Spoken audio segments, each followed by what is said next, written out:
চাকরি করেছে তাদের চাকরি চলে গেল, তার মানে কি এটা আমরা বলবো যে আদালতের ডিসিশনটা ভুল ছিল? তা কিন্তু একবারও নয়।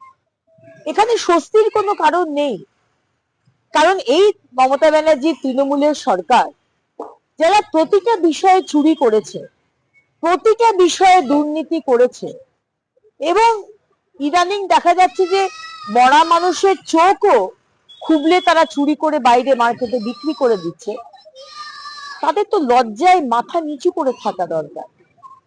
এবং আমাদের এখনকার সাংসদ এবং প্রাক্তন বিচারপতি অভিজিৎ বাবু যে রায় দিয়েছেন, সে রায় সঠিক রায়।